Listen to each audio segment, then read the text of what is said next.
ഈ പാകിസ്ഥാന്റെ സൈനിക മേധാവി അസീം മുനീർ ഉണ്ടല്ലോ, അദ്ദേഹം ചില ദുസ്വപ്നമൊക്കെ കണ്ട് ഞെട്ടി എഴുന്നേറ്റിട്ട് അപ്പോഴും പിച്ചുമ്പയും പറയുന്ന കൂട്ടത്തിൽ S-400 എന്ന് പറയുന്നുണ്ടെന്നാണ് ചില അസൂയാലുക്കൾ പറഞ്ഞു പരത്തുന്നത് അത്രേ.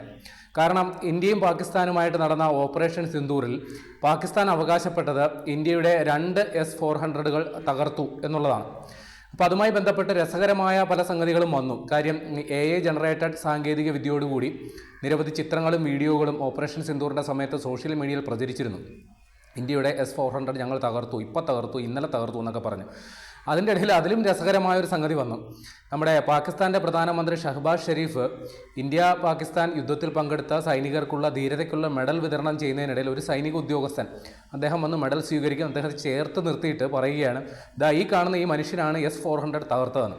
അപ്പോൾ ആ സൈനികൻ അപ്പം ഞെട്ടുകയാണ്. ഏതായാലും ആ വീഡിയോയൊക്കെ വളരെ രീതിയിൽ ട്രോളൊക്കെ ഏറ്റുവാങ്ങിയിരുന്നു. ആ സമയത്ത് തന്നെ ഇന്ത്യ ഈ S-400 നശിച്ചിട്ടില്ല, നമ്മുടെ S-400 കാരണമാണ് ഇന്ത്യ ഓപ്പറേഷൻ സിന്ദൂറിൻ്റെ വിജയം കൈവരിച്ചത് എന്നുള്ളതാണ് ഇന്ത്യ മുന്നോട്ട് വെച്ച കാര്യം. അപ്പോൾ ഇന്ത്യയുടെ മൊത്തം 3 S-400 ഇന്ത്യക്ക് ആ സമയത്തുണ്ടായിരുന്നത്. മൊത്തം 5 എണ്ണം നമ്മൾ റഷ്യയിൽ നിന്ന് വാങ്ങിയിട്ടുണ്ട്, 3 എണ്ണേ നമ്മുടെ കയ്യിലുള്ളൂ. അതിൽ ചില സ്ഥലങ്ങളിൽ വിന്യസിച്ചിരുന്ന, അതായത് നമ്മുടെ വടക്കും അതേപോലെ തന്നെ പടിഞ്ഞാറും സ്ഥലങ്ങളിൽ, അതിർത്തി മേഖലകളിലാണ് നമ്മൾ ഈ S-400 വിന്യസിച്ചിരുന്നത്. അപ്പോൾ അവിടെ അധംപൂർ, പഞ്ചാബിലെ അധംപൂർ എന്ന് പറയുന്ന നമ്മുടെ വ്യോമസേനാ താവളത്തിൽ സജ്ജീകരിച്ചിരുന്ന S-400 തകർത്തു എന്നുള്ളതാണ് പാകിസ്ഥാൻ ആദ്യം അവകാശപ്പെട്ടത്.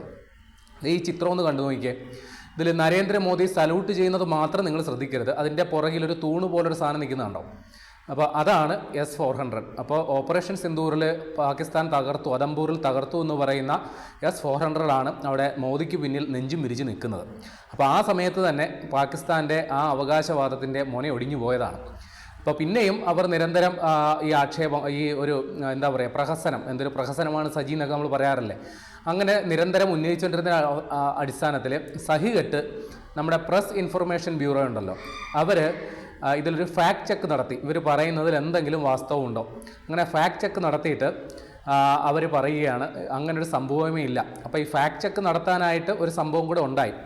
അത് കഴിഞ്ഞ നമ്മുടെ പുടിൻ ഇന്ത്യയിൽ സന്ദർശിച്ചതുമായി ബന്ധപ്പെട്ട് സോഷ്യൽ മീഡിയയിൽ പൊങ്ങി വന്ന ഒരു ഔദ്യോഗിക ലെറ്റർ എന്ന് പറയപ്പെടുന്ന സംഗതി, നമ്മുടെ സൈനിക രഹസ്യ സ്വഭാവമുള്ളൊരു കത്ത്. അതിൽ നമ്മുടെ Indian defence attache captain Sivakumar എന്ന് പറയുന്ന ഉദ്യോഗസ്ഥൻ ഉന്നത സൈനിക മേധാവികൾക്ക് കൊടുക്കുന്ന റിക്വസ്റ്റാണ് 2 S-400 അത് വീണ്ടെടുക്കാനാകാത്ത വിധം അത് തകർന്ന് തരിപ്പണമായി പോയി. അപ്പോൾ അത് റീപ്ലേസ് ചെയ്യാനായിട്ട് നമ്മുടെ ഇന്ത്യ സന്ദർശിക്കുന്ന പുടിൻ്റെ ശ്രദ്ധയിലേക്ക് അത് കൊണ്ടുവരണമെന്ന് ഇദ്ദേഹം ശുപാർശ ചെയ്തു എന്ന് പറയപ്പെടുന്ന രീതിയിലുള്ളൊരു കത്താണ് സോഷ്യൽ മീഡിയയിൽ പ്രചരിച്ചത്. അപ്പോൾ പ്രസ് ഇൻഫർമേഷൻ ബ്യൂറോ ഈ കാര്യത്തിൽ നേരത്തെ തന്നെ നമ്മൾ S-400 തകർന്നിട്ടില്ല എന്ന തരത്തിൽ ഫാക്ട് ചെക്ക് നടത്തി ആ ആരോപണം, ആ അവകാശവാദത്തിൻ്റെ മുനയൊടിച്ചതാണ്. ഇപ്പോൾ ഇങ്ങനെ ഒരു കത്തും കൂടി പൊങ്ങി വന്നു.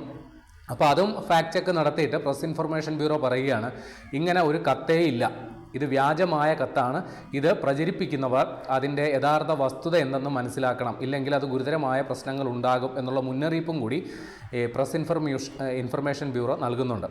അപ്പോൾ ഈ S-400 എന്ന് പറയുന്നത് പാകിസ്ഥാനെ സംബന്ധിച്ച് അവരുടെ സ്വപ്നങ്ങളിൽ ഇങ്ങനെ നിരന്തരം വേട്ടയാടിക്കൊണ്ടിരിക്കുന്ന സംഗതിയാണ്. അതിന് കാരണവുമുണ്ട്. കാരണം ഈ ഓപ്പറേഷൻ സിന്ദൂർ അവസാനിച്ച ശേഷം നമ്മുടെ വ്യോമസേനാ മേധാവി AP സിംഗ്, അമർപ്രീത് സിംഗ് എന്നാണ് അദ്ദേഹത്തിൻ്റെ പേര്. അപ്പോൾ അദ്ദേഹം പുറത്തുവിട്ട കണക്ക് കുറഞ്ഞതൊരു 6 വിമാനങ്ങളെങ്കിലും, പാകിസ്ഥാൻ്റെ 6 വിമാനങ്ങളെങ്കിലും S-400 ഒറ്റയ്ക്ക് തീർത്തിട്ടുണ്ട് എന്നുള്ളതാണ് അദ്ദേഹം പറഞ്ഞത്. അതിൽ 5 എണ്ണം ഫൈറ്റർ ജെറ്റുകളാണ്. അമേരിക്കൻ നിർമ്മിത F-16 അടക്കമുള്ള ഫൈറ്റർ ജെറ്റുകൾ S-400 അടിച്ച് താഴെ ഇട്ടിട്ടുണ്ട്. കൂടാതെ ഒരു എയർബോൺ ഏർലി വാർണിംഗ് കൺട്രോൾ, അതായത് മനസ്സിലാകുന്ന ഭാഷയിൽ പറഞ്ഞാൽ നമ്മുടെ വിമാനത്തിൽ ഘടിപ്പിച്ചിട്ടുള്ള റഡാർ സംവിധാനം, അന്തരീക്ഷത്തിൽ പറന്നു നിൽക്കും, ദൂരത്തുനിന്ന് എവിടെന്നെങ്കിലും ശത്രുവിൻ്റെ ആക്രമണം വന്നാൽ അത് മുൻകൂട്ടി മുന്നറിയിപ്പ് കൊടുക്കാൻ വേണ്ടിയിട്ടുള്ള സംവിധാനമാണ് ഈ airborne early warning control system. അപ്പോൾ അങ്ങനെ ഒരു വിമാനവും പാകിസ്ഥാൻ്റെ ഇന്ത്യ S-400 കൊണ്ട് അടിച്ചിട്ടു. അത് വെറും അടിച്ചിട്ടല്ല, ഇത് ഏതാണ്ട് 300 കിലോമീറ്റർ അപ്പുറം വരെ S-400 മിസൈൽ സഞ്ചരിച്ച് എന്നാണ് ഇതിനെ തകർത്ത് തരിപ്പണമാക്കി കളഞ്ഞത്. അപ്പോൾ അത് ഈ പ്രതിരോധ രംഗത്തെ ഒരു റെക്കോർഡ് കൂടിയാണ്. കാര്യം അത്രയും ദൂരം വരെ ഒരു മിസൈൽ സഞ്ചരിച്ച്, അതും ഒരു വ്യോമ പ്രതിരോധ സംവിധാനത്തിൻ്റെതായ മിസൈൽ സഞ്ചരിച്ച് എന്ന് തകർക്കുക, അതൊരു ആദ്യത്തെ അനുഭവമാണ്. പ്രത്യേകിച്ചും ഈ S-400 എന്ന് പറയുന്ന ആ മിസൈൽ പ്രതിരോധ സംവിധാനം അല്ലെങ്കിൽ വ്യോമ പ്രതിരോധ സംവിധാനം ഒരു യുദ്ധത്തിൽ അതിൻ്റെ റിസൾട്ട് ഉണ്ടാക്കി കൊടുക്കുന്നത് ഇന്ത്യ പാകിസ്ഥാൻ സംഘർഷത്തിലാണ്. അപ്പോൾ അതുകൊണ്ട് തന്നെ S-400 മികവിനെക്കുറിച്ച് മുമ്പ് കേട്ടുകേൾവി മാത്രമുണ്ടായിരുന്നത് നേരിട്ട് പലർക്കും ബോധ്യമായത്, പലരും ഞെട്ടിയതും ഇന്ത്യ പാകിസ്ഥാൻ സംഘർഷത്തിൽ നമ്മുടെ ഓപ്പറേഷൻ സിന്ദൂറിൻ്റെ സമയത്താണ് എന്നുള്ളതുകൂടി നമ്മൾ മനസ്സിലാക്കണം. അപ്പോൾ ഈ S-400 നമ്മൾ ഒരു മറ്റൊരു പേരിട്ടാണ് ഇവിടെ വിശേഷിപ്പിക്കുന്നത്, സുദർശന ചക്രം. അപ്പോൾ ഭഗവാൻ മഹാവിഷ്ണുവിൻ്റെ ആയുധമായ സുദർശന ചക്രത്തിനൊരു പ്രത്യേകതയുണ്ട്. അത് ധർമ്മസ്ഥാപനത്തിനായിട്ട് മഹാവിഷ്ണു അയച്ചു കഴിഞ്ഞാൽ അതതിൻ്റെ ലക്ഷ്യം പൂർത്തീകരിച്ച് അത് തിരികെ വരൂ. ഏത് ശത്രുവാണെങ്കിലും അവരുടെ തലയെറുത്തിട്ടായിരിക്കും അത് തിരിച്ചു വരിക. അപ്പോൾ അയച്ചു കഴിഞ്ഞാൽ പിന്നെ തിരിച്ചെടുക്കാനൊക്കില്ല. അതാണ് സുദർശന ചക്രത്തിൻ്റെ പ്രത്യേകത.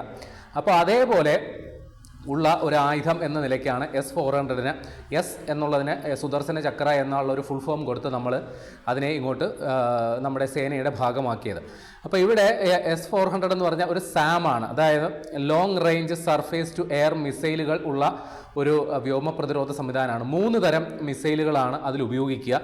ഒന്ന് 120 കിലോമീറ്റർ വരെ ഉള്ളത്, മറ്റൊന്ന് 250 കിലോമീറ്റർ വരെ, ഒന്ന് 400 കിലോമീറ്റർ. അതാണ് ഏറ്റവും മാക്സിമം. പരമാവധി 400 കിലോമീറ്റർ വരെ ദൂരം ചെന്ന് ഒരു ശത്രുവിൻ്റെ സാധ്യതയെ അത് ഒരു വിമാനമാകാം, ഒരു ബാലിസ്റ്റിക് മിസൈലാകാം, ഒരു ഡ്രോൺ ആകാം, ഏതിനെയും നമുക്ക് തകർക്കാൻ പറ്റും എന്നുള്ളത് തന്നെയാണ്.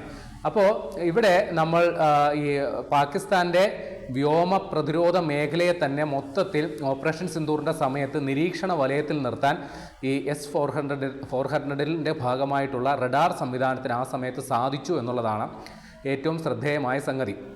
അതുകൂടാതെ ആ ഒരു ഇന്ത്യ എന്ന് പറയുന്ന മുഴുവൻ ഒരു പ്രദേശത്തെ അതിർത്തി മേഖല മാത്രമല്ല, പ്രധാന നഗരങ്ങൾ ഏതാണ്ട് 30ഓളം നഗരങ്ങളെ S-400 കുടക്കീഴിൽ കൊണ്ടുവരാനും ഇന്ത്യക്ക് സാധിച്ചിട്ടുണ്ട്. ഡൽഹി, മുംബൈ, കൽക്കട്ട അടക്കമുള്ള പ്രധാന നഗരങ്ങളെ പോലും S-400 സുരക്ഷാ വലയത്തിന് കീഴിലാണ് നിലവിലുള്ളതെന്ന് കൂടി നമ്മൾ മനസ്സിലാക്കി വെക്കണം.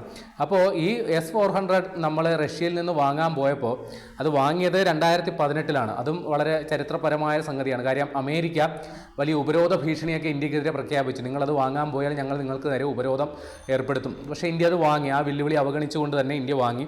ഏതാണ്ട് 5.4 ബില്യൺ അമേരിക്കൻ ഡോളറാണ് അതിനുവേണ്ടി ചിലവാക്കിയത്. ഇന്ത്യൻ കറൻസിയിൽ പറയുകയാണെങ്കിൽ ഏതാണ്ട് 35,000 കോടി, 5 എണ്ണത്തിന് 35,000 കോടിയാണ് ഇന്ത്യ മുടക്കിയത്. ഏതാണ്ട് ഒരു S-400 മാത്രം 1.25 ബില്യൺ അമേരിക്കൻ ഡോളർ ചിലവാകും വാങ്ങാനായിട്ട് വേണ്ടി മാത്രം. പിന്നെ അതിൻ്റെ പ്രവർത്തന ചിലവ് വേറെ. അപ്പോൾ ഈ പറയുന്ന S-400 ഏറ്റവും വലിയ പ്രത്യേകത, അത് നമുക്ക് എവിടെ വേണമെങ്കിലും കൊണ്ടുപോകാം. പരമാവധി ഏറ്റവും കുറഞ്ഞ ഉയരം 10 മീറ്റർ മുതൽ 30 കിലോമീറ്റർ വരെ ഉയരമുള്ള, സമുദ്രനിരപ്പിൽ നിന്ന് 30 കിലോമീറ്റർ വരെ ഉയരമുള്ള പ്രദേശത്ത് പോലും ഈ S-400 എത്തിച്ച് നമുക്ക് വ്യോമ പ്രതിരോധ സംവിധാനം സൃഷ്ടിക്കാവുന്നതേ ഉള്ളൂ. അതാണ് അതിൻ്റെ പ്രത്യേകത. പിന്നെ ഇത് ഒരു സർഫേസ് ടു എയർ, ഭൂതലത്തിൽ ഫിക്സ് ചെയ്തുകൊണ്ട് ആകാശത്തേക്ക് വിക്ഷേപിക്കുന്ന മിസൈലുകളാണെങ്കിലും ഇതൊരു വാഹനത്തിൽ ഘടിപ്പിച്ച നിലയിലാണ് ഈ മിസൈലുള്ളത്.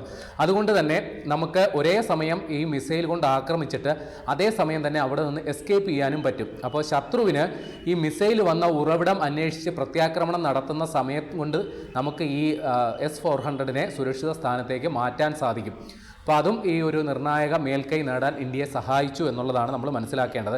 ഇപ്പം നിലവിൽ മറ്റു പല വ്യോമ പ്രതിരോധ സംവിധാനങ്ങളും നിലവിലുണ്ട്. അതൊന്ന് MIM എന്ന് പറയുന്ന MIM പാട്രിയറ്റ് എന്ന് പറയുന്ന അമേരിക്കൻ നിർമ്മിത വ്യോമ പ്രതിരോധ സംവിധാനത്തിന് അതിൻ്റെ റഡാറിന് പരമാവധി 150 കിലോമീറ്റർ വരെ സഞ്ചരിച്ച് ശത്രുവിൻ്റെ ആക്രമണത്തെ മുൻകൂട്ടി കാണാൻ പറ്റുള്ളൂ. പിന്നെ HQ-9 എന്ന് പറയുന്ന ചൈനീസ് വ്യോമ പ്രതിരോധ സംവിധാനം, അതാണ് പാകിസ്ഥാൻ ഉപയോഗിക്കുന്നത്. അതിന് 200 കിലോമീറ്റർ വരെയാണ് അതിൻ്റെ റഡാറിൻ്റെ റേഞ്ച്. പിന്നെ അമേരിക്കൻ നിർമ്മിത താഡ് എന്ന് പറയുന്ന വ്യോമ പ്രതിരോധ സംവിധാനത്തിന് 200 കിലോമീറ്റർ വരെയാണ് റേഞ്ച്. അപ്പോൾ അതിനെ മറികടന്നുകൊണ്ടാണ് ഇന്ത്യ ഈ S-400 എന്ന് പറയുന്ന ഒരു സംവിധാനവുമായിട്ട് മുന്നോട്ട് പോകുന്നത്. അപ്പോൾ ഇത് വലിയ ഒരു മേൽക്കൈ ഇന്ത്യക്ക് പാകിസ്ഥാന് മേൽ ഉണ്ടാക്കിയെടുത്തു എന്നുള്ളത് വാസ്തവം തന്നെയാണ്. അതുകൊണ്ട് തന്നെയാണ് ഈ S-400 വിശ്വാസ്യതയെ തകർക്കുന്ന തരത്തിൽ നിരന്തരമായി പാകിസ്ഥാൻ വ്യാജ പ്രചാരണം നടത്തുന്നത് എന്നുള്ളത് കൂടി നമ്മൾ മനസ്സിലാക്കി വെക്കണം. അതേപോലെ ഈ കൂടുതൽ S-400കൾ, അതായത് ഇന്ത്യ നിലവിൽ 5 റഷ്യയുമായിട്ട് കരാറിലുണ്ടായിട്ടുള്ളത്. കൂടുതൽ ഒരു 5 കൂടി, മൊത്തം 10 S-400കൾ കൂടി വേണം എന്നുള്ളൊരു നിലപാടിലാണ് ഇപ്പോൾ ഇന്ത്യ ഉള്ളത്. കൂടാതെ S-400 ചേട്ടനായിട്ട് വരും, S-500 കൂടി ഇന്ത്യയിലേക്ക് എത്തിക്കാനുള്ള ശ്രമങ്ങൾ നടത്തുന്നു. അപ്പോൾ ഇതൊക്കെ ഇന്ത്യയെ പ്രേരിപ്പിക്കുന്നത് തീർച്ചയായിട്ടും ഓപ്പറേഷൻ സിന്ദൂറിൽ S-400 നമുക്ക് നേടിത്തന്ന മേധാവിത്വം കൊണ്ട് മാത്രമാണ്. അപ്പോൾ അതിനെ ദുർബലപ്പെടുത്തുക, അതിനെ അപഖ്യാതി ഉണ്ടാക്കുക എന്നുള്ള ലക്ഷ്യങ്ങളുടെ അടിസ്ഥാനത്തിലാണ് പാകിസ്ഥാൻ ഇങ്ങനെ ദുഷ്പ്രചാരണം നടത്തുന്നത്, വ്യാജ പ്രചാരണം നടത്തുന്നത്. ഏതായാലും അതുമായി ബന്ധപ്പെട്ടുള്ള പ്രചാരണങ്ങളുടെ എല്ലാം തന്നെ ഇപ്പോൾ ഇതോടുകൂടി മുനയൊടിഞ്ഞിരിക്കുകയാണ്.